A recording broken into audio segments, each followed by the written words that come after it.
it's Renee with Delaney Jane Cards. Welcome back to my channel.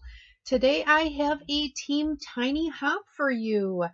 Hashtag Team Tiny Spring Flowers. And I've done a few of the Team Tiny Hops.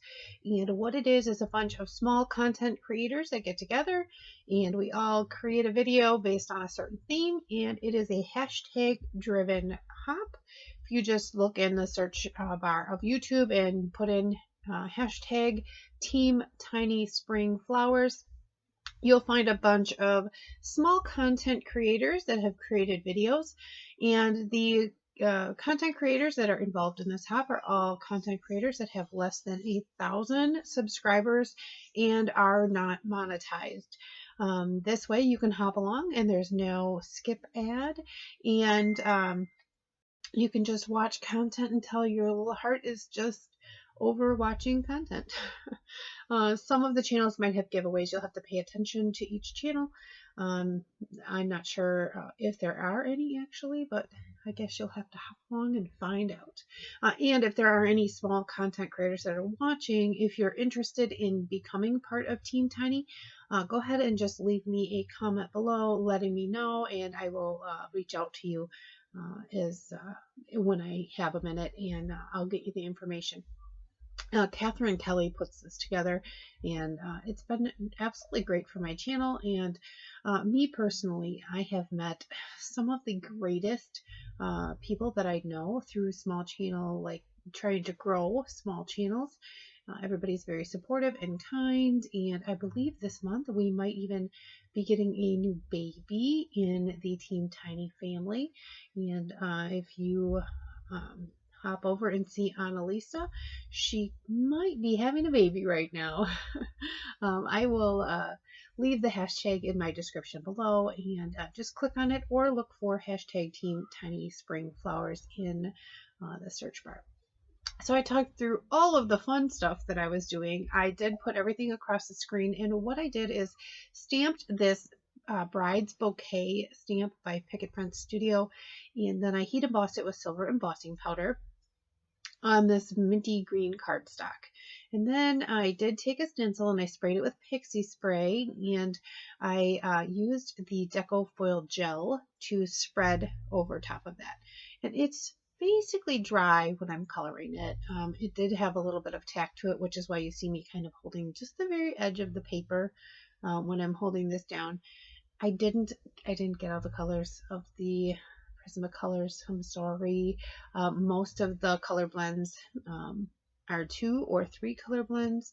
A lot of them, I mean, I tried at first. I was like, oh, I'm only going to use this many pencils, and that didn't work out for me. I needed to grab more.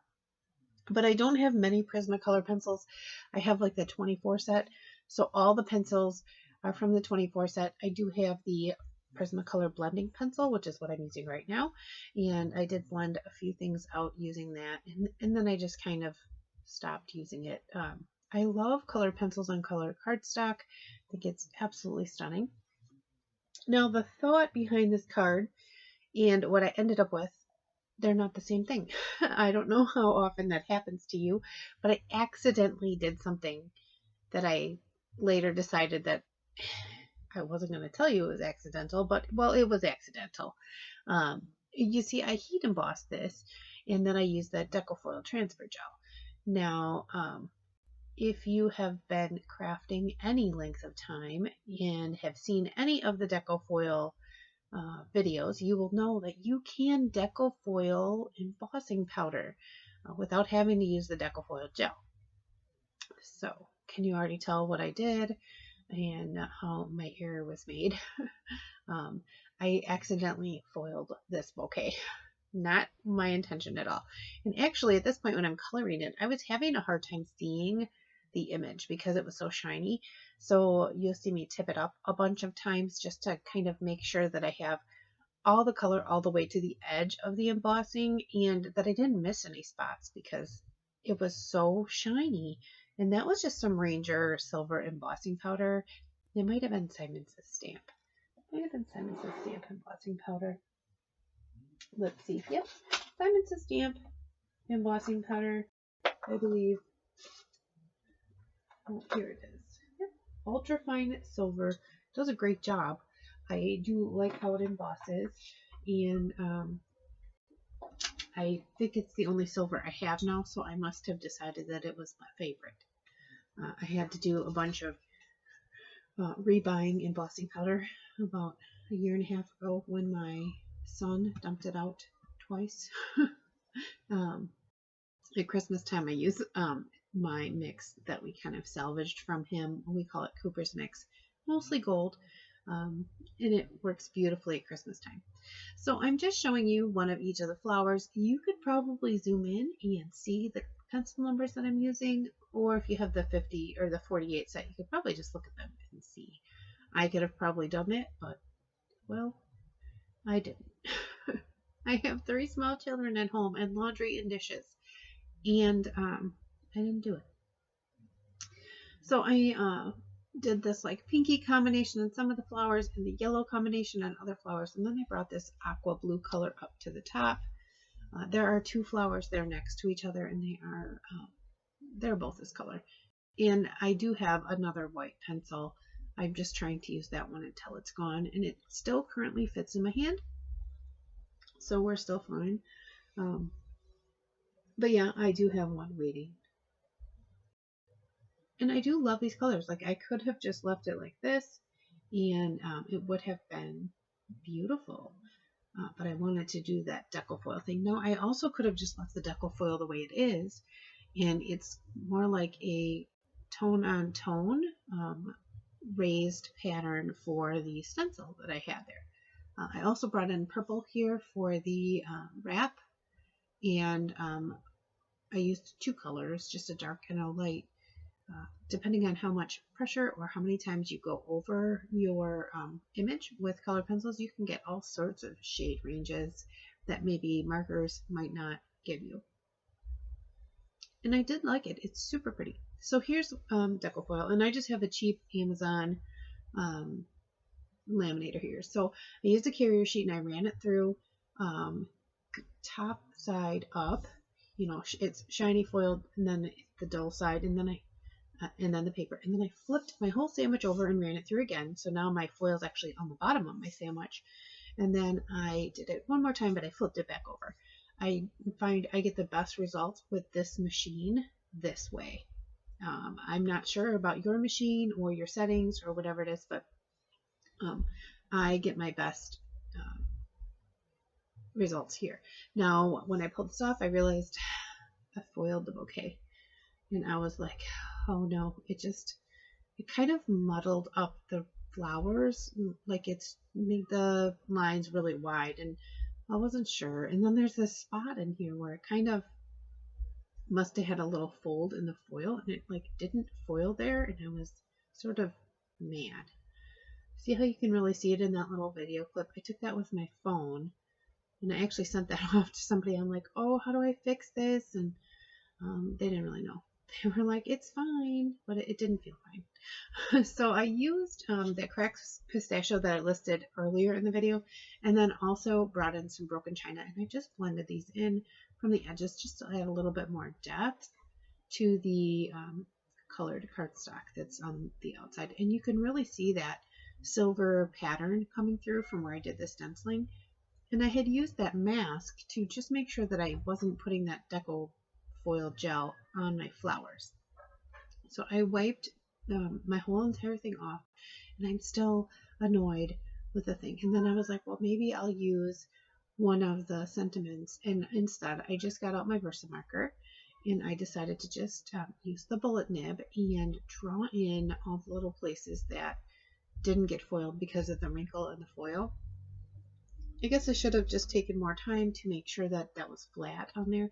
And then I used my embossing powder again and just embossed those areas.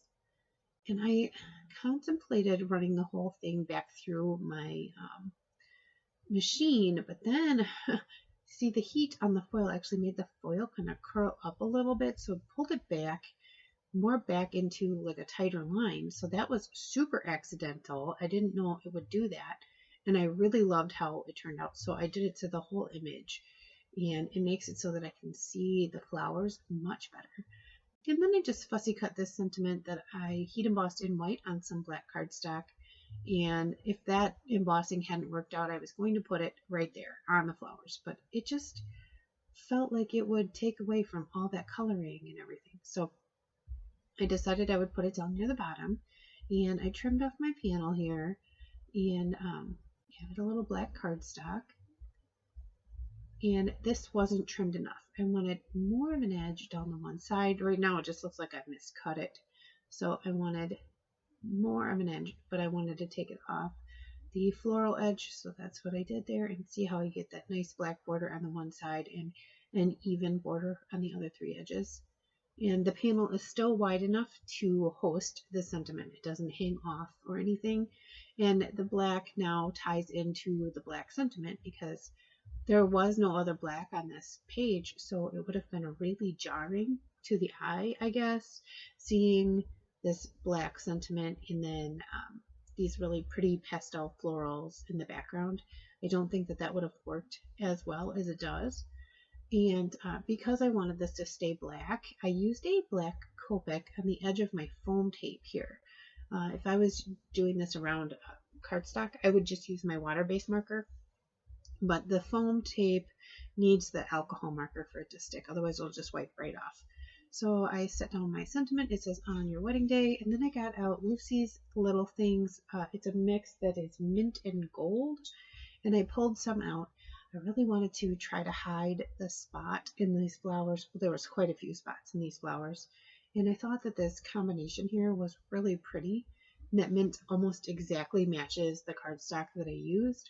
So I thought this was a perfect one, and it has some like white and some, it's got a bunch of different sizes. It has mint and gold and white, I think clear in it too, and I really do like the combination that it is, and I like what it did to my florals. Let's see here. Hold on. Oh, it's got more like an antique gold, iridescent clear, kind of iridescent white, a more solid like white, mint, and then a clear mint. So it's really pretty. It's actually called mint gold. I thought it was the gold and mint, but it's called mint gold. It's gorgeous, and I think there's even little stars and all sorts of other things in there. So I recommend Lucy's Little Things. They have gorgeous things. And then to finish off this edge where I did the trimming, I used a peel off from Love from Lizzie in silver. And then I added sparkle to all of my flowers. I thought, well, it's shimmery and shiny, but it's shiny, let's add some shimmer. So we have the sequins, and we have the foiling, and we have the embossing, and now we have some Nouveau shimmer pen, no, Spectrum Noir shimmer pen. And there you can see with my flashlight just how pretty it is.